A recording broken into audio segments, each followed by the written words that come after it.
தேர்தலில் கள்ள ஓட்டு இருந்தது, இப்போது தேர்தலே கள்ள தேர்தலாக இருக்கிறது. அதுதான் ராகுல் காந்தி சொல்லி இருக்கிற செய்தி. தேர்தலே கள்ள தேர்தலாக இருக்கிறது. இதை போகிற போக்கில் அவர் சொல்லவில்லை. இதை சொல்லுவதற்கு பெரிய துணிச்சல் வேண்டும். ஏனென்றால் தேர்தல் ஆணையத்தை பற்றி அவர் பேசுகிறார். இவர்கள் என்ன வேண்டுமானாலும் செய்வார்கள் என்று தெரிந்து பேசுகிறார். நான் சொல்லுகிறேன், அவர்கள் என்ன வேண்டுமானாலும் செய்யட்டும். இந்திய மக்கள் அடுத்த தேர்தலில் உங்களை பிரதமராக ஆக்குவார்கள், ஆக்க வேண்டும். பிரதமராக ராகுல் காந்தி, முதலமைச்சராக நம்முடைய தளபதி அவர்களும் தொடர்வார்கள் என்பதுதான் மிக தெளிவான ஒரு செய்தி. அவர் சொல்லுகிற போது நமக்கே அதிர்ச்சியாக இருக்கிறது. பீகாரில் 4 லட்சம் வாக்காளர்கள் காணாமல் போயிருக்கிறார்கள். 4 லட்சம் பேரை நீ நீக்குவாய், 1 லட்சம் பேரை புதிதாக சேர்ப்பாய். அது மட்டுமல்ல, அவர் சொல்லுகிற பல செய்திகள் எல்லாவற்றையும் எடுத்து காட்டுகிறார். பல வீடுகளுக்கு எண் என்ன தெரியுமா? உங்களின் கதவு இலக்கம் என்ன என்றால் 30, 45 அப்படித்தான் நாம் கேள்விப்பட்டிருக்கிறோம். இவர் காட்டுகிறார் எல்லாம் சைபர் என்று இருக்கிறது. யாருடைய அப்பா பெயரும் பலருடைய அப்பா பெயர் தெளிவாக இல்லை. அது எப்படி இருக்கிறது? அதை படித்து காட்டுகிறார். HDMQ என்று இருக்கிறது. இப்படி எவனாவது பெயர் வைத்துக் கொண்டிருப்பானா? இந்த வாக்காளர் பட்டியலை வைத்துக் கொண்டு எப்படி ஒரு தேர்தலை நடத்துவது? இத்தனை தவறான புள்ளி விவரங்கள் இன்றைக்கு ராகுல் காந்தி அவர்கள் எடுத்து காட்டியிருக்கிறார். இப்படித்தான் இன்றைக்கு இந்த அமைப்பும் இந்த நாடும் போய் கொண்டிருக்கிறது என்பதை உணர்த்துவதற்காகவும் இந்த கூட்டம். தாய்மார்களே, கழகத்தின் தொண்டர்களே, அனைவருக்கும் என் அன்பு வணக்கம். எப்படி முடிகிறது என்கிற வியப்போடு நான் தொடங்கினேன். கலைஞரின் தொண்டனாய் இருந்தால் அது முடியும் என்பது தான். அவர் என்றைக்கு ஓய்வெடுத்தார்? இன்றைய மாண்புமிகு முதலமைச்சர் எப்போது ஓய்வெடுக்கிறார்? நம்முடைய துணை முதல்வர் எப்போது ஓய்வெடுக்கிறார் என்பதை எண்ணி பார்த்தால் அமைச்சர்களும் மாவட்ட செயலாளர்களும் கழகத்தின் தொண்டர்களும் ஓய்வெடுப்பதில்லை என்பதுதான் உண்மை. போராடி ஓய்வதில்லை என்கிற தலைப்பிலே இந்த பொதுக்கூட்டம் நடைபெற்றுக் கொண்டிருக்கிறது. தலைவர் கலைஞர் அவர்கள் வாழ்ந்த காலம் முழுவதும் அவருக்கு பாராட்டுகளும் வசைகளும் வந்தன. அதில் வியப்பில்லை. எப்போதும் அரசியல் களத்தில் இருக்கிற போது அவர்களுக்கு பாராட்டும் வரும், எதிர்ப்பும் வரும். ஆனால் தந்தை பெரியாருக்கும் தலைவர் கலைஞர் அவர்களுக்கும் இறந்த பின்பும் பாராட்டும் வசையும் வந்து கொண்டே இருக்கின்றன. எனவே தலைவர் கலைஞர் அவர்களை பொறுத்தளவு போராளிகள் ஓய்வதில்லை என்பதை விட போராளி சாவதில்லை என்பதுதான் சரியானது. அவர் ஒரு நாளும் மறையவில்லை, நிறைந்திருக்கிறார். இறந்த அன்றைக்கே நான் அந்த நேர்காணலில் குறிப்பிட்டேன், கலைஞர் மறைந்து விட்டார் என்று நான் கருதவில்லை. அவர் வாழ்க்கையின் முதல் பாகம் முடிந்திருக்கிறது, அவ்வளவுதான். 2ஆம் பாகம் இன்னும் நீளமானது. அவர் 90 ஆண்டுகள் வாழ்ந்தார், 94 ஆண்டுகள் தான் வாழ்ந்தார். ஆனால் 2ஆம் பாகத்தில் இன்னும் பல நூற்றாண்டுகள் இந்த மண்ணில் அவர் வாழ்வார் என்பதை பாராட்டுவதற்காக இல்லை, பக்கத்தில் இருந்து நான் அவரை பார்த்திருக்கிறேன், அவரிடம் படித்திருக்கிறேன். அவருடைய ஓயாத உழைப்பை, வற்றாத அறிவை, சாயாத எழுத்தை நேரில் காண்கிற வாய்ப்பை எனக்கு பெற்றிருக்கிறேன். எனவே தலைவர் கலைஞர் அவர்களினுடைய நினைவு நாளில் பேசுவது வாய்ப்பல்ல, எனக்கு பெருமை என்று கருதுகிறவர். அதுவும் மேடையில் அமைச்சர் அவர்களை பார்த்தபோது 2 பேரும் பேசிக்கொண்ட முதல் செய்தி, சந்தித்து 3 மாதங்கள் ஆகிவிட்டன என்பது. 2 மாதங்கள் நான் பிள்ளைகளை பார்ப்பதற்காக வெளிநாடு போயிருந்தேன். அங்கிருந்தும் தொடர்ந்து இயங்கிக் கொண்டுதான் இருந்தேன். அமைச்சரோடும் தொடர்பில் தான் இருந்தேன். எனவே வந்ததற்கு பிறகு உடனடியாக இந்த கூட்டத்தில் பேசுகிற வாய்ப்பு. நான் நேற்றைக்கு கலைஞரின் நினைவு நாளில் குறிப்பிட்டிருந்தது போல ஆகஸ்ட் 7 கலைஞரின் நினைவு நாள். ஆண்டு முழுவதும் அவரின் நினைவுதான் என்று எழுதியிருந்தேன். எனக்கு உண்மையாக எப்போதும் கலைஞரின் மீது மாறான அன்பும் பாசமும் கொண்டவர்களில் நானும் ஒருவன். நான் மட்டுமில்லை, நானும் ஒருவன் என்பதால் அந்த நினைவுகளோடும் அவரை பற்றி பேசுகிற போதெல்லாம் எடுகிற மகிழ்வோடும் உணர்வோடும் உங்கள் முன்னால் நான் நிற்கிறேன். இன்றைக்கு இந்த கூட்டம் என்பது வெறும் நினைவு நாள் கூட்டம் இல்லை. உன் பணியை நாங்கள் தொடர்வோம், ஓர் அணியில் பகை வெல்வோம் என்று இந்த கூட்டத்தின் நோக்கத்தை அந்த 2 வரிகள் நமக்கு எடுத்து சொல்கின்றன. அவர் செய்துவிட்டு போன பணியை தொடர்வதுதான் அவருக்கு நாம் செய்கிற அஞ்சலி. அதுதான் நாம் அவருக்கு செய்கிற பெருமை. அதை தொடர்ந்து திமுக கழகம் செய்து கொண்டிருக்கிறது என்பதை நேற்றைக்கு நான் ஒரு விழாவில் உணர்ந்தேன். நானும் தோழர் உமாபதி அவர்களும் அந்த விழாவில் கலந்து கொண்டு போகிற போது 2 பேரும் பேசிக்கொண்டு போன செய்தி இதுதான். நேற்றைக்கு நம்முடைய மாண்புமிகு முதலமைச்சர் அவர்கள், துணை முதலமைச்சர் அவர்களின் முயற்சியினால் 3 விதமான அமைப்புகளையும் 8 நூல்களையும் வெளியிடுகிற நிகழ்ச்சி நடைபெற்றது. நீங்கள் பார்த்திருக்கலாம், வந்திருக்கலாம். அந்த நிகழ்ச்சியில மாணவர் பத்திரிகையாளர் அமைப்பு என்று ஒன்று, கலைஞரை பற்றிய இளம் ஆய்வாளர்களுக்கு நிதி நல்கும் அமைப்பு, 2ஐயும் தாண்டி 8 நூல்கள். அந்த 8 நூல்களை படித்து முடிக்கவில்லை, நான் புரட்டி கொண்டிருந்தேன். ஒரு நூலில் என்னுடைய கட்டுரையும் கூட அதில் இருக்கிறது. என்ன நாம் குறிப்பிட வேண்டிய செய்தி என்றால், அந்த நூல்கள் சமூக நீதி பற்றி பேசுகின்றன, திமுக கழக வரலாறு பற்றி பேசுகிறது, ஒரு நூலை எப்படி படிக்க வேண்டும் என்பதை பற்றி பேசுகிறது, மேடையில் எப்படி பேச வேண்டும் என்று சொல்லுகிறது. எண்ணி பாருங்கள், எல்லா கட்சிகளும் தேர்தலை மட்டும்தான் கவனத்தில் வைத்திருக்கின்றன. நமக்கும் தேர்தல் குறிதான், ஆனால் தேர்தல் மட்டுமே திமுக கழகத்திற்கு குறி இல்லை. நேற்றைக்கு வெளியிட்ட இந்த புத்தகங்களில் எந்த புத்தகம் நமக்கு தேர்தலில் வாக்குகளை தேடிக்கொண்டு வரும்? அதற்கும் தேர்தலுக்கும் என்ன தொடர்பு? எப்படி திமுக கழகத்தின் வரலாறு என்று அந்த புத்தகத்தை யார் தொகுத்திருக்கிறார்கள் என்றால், மறைந்த நம்முடைய மிகப்பெரிய தியாகத்தின் உருவமாக விளங்கிய நம் தளபதியை சிறையிலே காப்பாற்றிய முன்னாள் மேயர் சிட்டிபாபு அந்த புத்தகத்தை தொகுத்திருக்கிறார். அந்த தொகுப்பை நான் பார்க்கிற போது எனக்கு வியப்பாக இருந்தது. எப்படி என்றால், வரலாற்று நூல்களை நான் படித்திருக்கிறேன், சில நூல்களை எழுதியும் இருக்கிறேன். ஆனால் இத்தனை விரிவாக, இத்தனை நுணுக்கமாக, இத்தனை புள்ளிவரங்களோடு ஒரு நூல் வந்திருக்கிறது. 1949 இருந்து 67 வரைக்கும் என்று அதனுடைய அட்டைப்பிலே போட்டிருக்கிறார்கள். நான் கூட என்ன கருதினேன் என்றால், 49 வரைக்கும் 67 வரையில் நடைபெற்ற நிகழ்ச்சிகள் அதில் குறிக்கப்பட்டிருக்கும் என்று இல்லை. ஒவ்வொரு இயலினுடைய தலைப்பும் என்னவாக இருக்கிறது என்றால் 1949, அடுத்த இயலின் தலைப்பு 50, அடுத்தது 51. நீங்கள் திமுகவின் வரலாற்றில் 54வது ஆண்டு என்ன நடந்தது என்று விரும்பினால், 62ஆம் ஆண்டு என்ன நடந்தது என்று தெரிந்து கொள்ள முயற்சி செய்தால், அந்த புத்தகத்தில் இருக்கிற அந்த 10 பக்கங்களில் 62ஆம் ஆண்டு திமுகவில் நடைபெற்ற அத்தனை விவரங்களும் பதிவாகி இருக்கின்றன. இது அடுத்த தலைமுறைக்கு வரலாற்றை சொல்லிக் கொடுக்கிற ஒரு மிகப்பெரிய செய்தி. ஏன் எப்போது பார்த்தாலும் நீங்கள் வரலாறு பற்றியே பழையவைகளை பற்றியே பேசுகிறீர்கள் என்று சிலர் கேட்பார்கள். எங்களுக்கு வரலாறு இருக்கிறது, அதனால் பேசுகிறோம். நேற்றைக்கு அரசியலுக்கு வந்தவர்களுக்கு என்ன வரலாறு இருக்க முடியும்? ஒரு நூற்றாண்டை கடந்த வரலாறு இந்த இயக்கத்திற்கு இருக்கிறது, அதனால் பேசுகிறோம். எனவே 3 விதமான போக்குகளை நாம் கொண்டிருக்கிறோம். ஒன்று கொள்கையை பரப்புவது, இன்னொன்று மக்கள் நலம் நாடுவது, 3வது தேர்தலின் மூலமாக ஆட்சியை கைப்பற்றுவது. ஏனென்றால் ஆட்சியை கைப்பற்றவில்லை என்றால் நம்முடைய கொள்கை திட்டங்கள், மக்கள் நல திட்டங்கள் சென்றடையாது. ஐயா பெரியார் அவர்கள் தான், நான் பல முறை சொல்லுவேன், ஐயா பெரியார் அவர்கள் தான் 24 கேரட், அறிஞர் அண்ணா 22 கேரட் தான். ஆனால் 22 கேரட்டிலே தான் நகை செய்ய முடியும் என்பதை குறித்துக் கொள்ள வேண்டும்.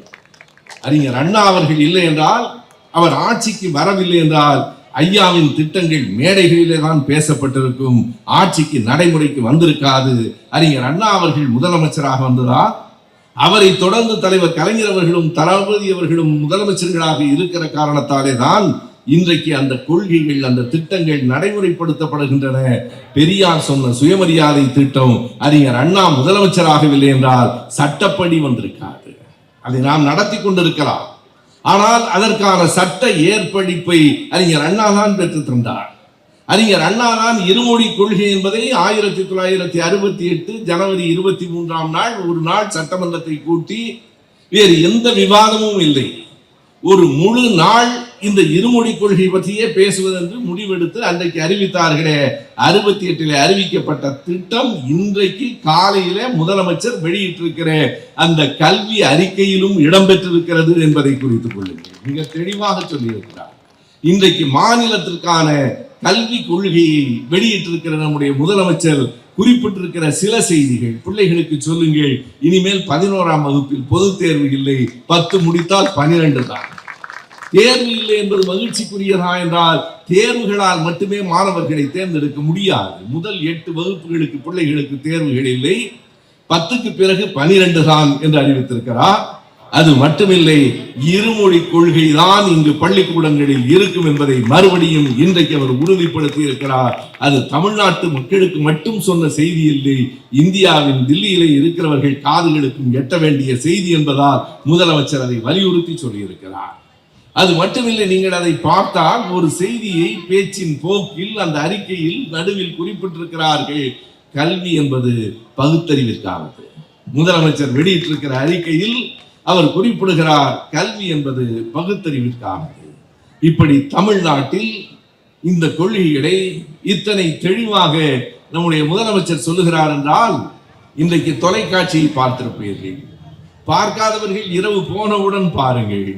இன்றைக்கு முழுமையாக ஏறத்தாழ 2 மணியிலிருந்து 3 மணி வரையில் நான் ராகுல் காந்தியை தான் பார்த்து கொண்டிருந்தேன். அவர் கொடுத்த புள்ளி விவரங்களைத்தான் பார்த்து கொடுத்திருந்தேன். அவர் கொடுத்த புள்ளி விவரங்கள், இன்றைக்கு தேர்தல் எப்படி நடக்கிறது, தேர்தல் ஆணையம் என்னவாக இருக்கிறது என்பதை புள்ளி விவரங்களோடு சான்றுகளோடு தருகிற ஒரு தலைவர் நமக்கு கிடைத்திருக்கிறார். அவர் சொல்லுகிறார், நண்பர்களே, இதுவரையிலே என்னை போன்றவர்கள், அண்ணன் பீட்டர் போன்றவர்கள் எல்லாம் சின்ன வயசுல ஒரு செய்தியை தேர்தல் நேரத்திலே கேள்விப்பட்டிருக்கிறோம், கள்ள ஓட்டு போடுகிறார்கள் என்று. தேர்தலில் கள்ள ஓட்டு இருந்தது, இப்போது தேர்தலே கள்ள தேர்தலாக இருக்கிறது. அதுதான் ராஜீவ்காந்தி அவர்கள், ராகுல் காந்தி சொல்லி இருக்கிற செய்தி, தேர்தலே கள்ள தேர்தலாக இருக்கிறது. இதை போகிற போக்கில் அவர் சொல்லவில்லை, இதை சொல்லுவதற்கு பெரிய துணிச்சல் வேண்டும். ஏனென்றால் தேர்தல் ஆணையத்தை பற்றி அவர் பேசுகிறார். இவர்கள் என்ன வேண்டுமானாலும் செய்வார்கள் என்று தெரிந்து பேசுகிறார். நான் சொல்லுகிறேன், அவர்கள் என்ன வேண்டுமானாலும் செய்யட்டும், இந்திய மக்கள் அடுத்த தேர்தலில் உங்களை பிரதமராக ஆக்குவார்கள், ஆக்க வேண்டும். பிரதமராக ராகுல் காந்தி, முதலமைச்சராக நம்முடைய தளபதி அவர்களும் தொடர்வார்கள் என்பதுதான் மிக தெளிவான ஒரு செய்தி. காரணம், இத்தனை உறுதியாய், இத்தனை தெளிவாய் படம் போட்டு விளக்கி ஒரு கல்லூரியில பேராசிரியர் வகுப்பு நடத்துவது போல ராகுல் காந்தி நடத்தி இருக்கிற அந்த வகுப்பு எத்தனை உண்மைகளை கொண்டு வந்து சேர்த்திருக்கிறது. அவர் சொல்லுகிற போது நமக்கே அதிர்ச்சியாக இருக்கிறது. பீகாரில் 4 லட்சம் வாக்காளர்கள் காணாமல் போயிருக்கிறார்கள். திடீரென்று கர்நாடகத்தில் மகாதேவபுரா என்கிற அந்த ஒரு தொகுதியில் மட்டும் 1,250,000 போலி 1,250 வாக்காளர்கள், போலி வாக்காளர்கள் சேர்க்கப்பட்டிருக்கிறார்கள். 4 லட்சம் பேரை நீ நீக்குவாய், 1 லட்சம் பேரை புதிதாக சேர்ப்பாய். அது மட்டுமல்ல, அவர் சொல்லுகிற பல செய்திகள் எல்லாவற்றையும் எடுத்து காட்டுகிறார். பல வீடுகளுக்கு எண் என்ன தெரியுமா? உங்களின் கதவு இலக்கம் என்ன என்றால் 30, 45 அப்படித்தான் நாம் கேள்விப்பட்டிருக்கிறோம். இவர் காட்டுகிறார் எல்லாம் சைபர் என்று இருக்கிறது. இல்லாததை எப்படி சொல்ல முடியும்? அப்படித்தானே சொல்ல முடியும். ஒரு வாக்காளர் 4 மாநிலத்தில் வாக்காளராக இருக்கிறார். 4 மாநிலங்களில் அவர் இருக்கிறார். யாருடைய அப்பா பெயரும் பலருடைய அப்பா பெயர் தெளிவாக இல்லை. அது எப்படி இருக்கிறது? அதை படித்து காட்டுகிறார். HDMQ என்று இருக்கிறது. இப்படி எவனாவது பெயர் வைத்துக் கொண்டிருப்பானா? ஒருவன் பெயர் HDMQ என்று இருக்குமா? இன்னொரு பெயர் BFCA என்று இருக்குமா? வெறும் எழுத்துக்களை, பொருளற்ற எழுத்துக்களை, எந்த சொல்லாகவும் ஆகாத எழுத்துக்களை அப்பாவின் பெயர் என்று போட்டிருக்கிறார்கள். இப்படித்தான் அந்த தேர்தல் ஆணையம் தந்திருக்கிற அந்த வாக்காளர் பட்டியல் இருக்கிறது. இந்த வாக்காளர் பட்டியலை வைத்துக் கொண்டு எப்படி ஒரு தேர்தலை நடத்துவது? இத்தனை தவறான புள்ளி விவரங்கள் அனைத்தும். இன்னொரு வேடிக்கையான செய்தியை சொல்லுகிறார். ஒரு பீர் பாட்டில் தயாரிப்பு நிறுவனம் என்று சொல்லி 86 வாக்காளர்கள் பெயர்கள் குறிக்கப்பட்டிருக்கின்றன. அந்த இடத்தில் பீர் பாட்டில் தயாரிக்கிற நிறுவனமே இல்லை. இன்னொரு இடத்தில் 46 பேர் ஒரே வீட்டில் இருக்கிறார்கள். ராகுல் காந்தி சொல்கிறார், அது சிங்கிள் பெட்ரூம், ஒரே ஒரு படுக்கை அறை தான் இருக்கிறது. 46 பேர் பாவம் எப்படி தூங்குவார்களோ தெரியவில்லை என்கிறார். 46 பேர்கள் ஒரு வீட்டில் இருப்பதாக சொல்லுகிறார்கள்.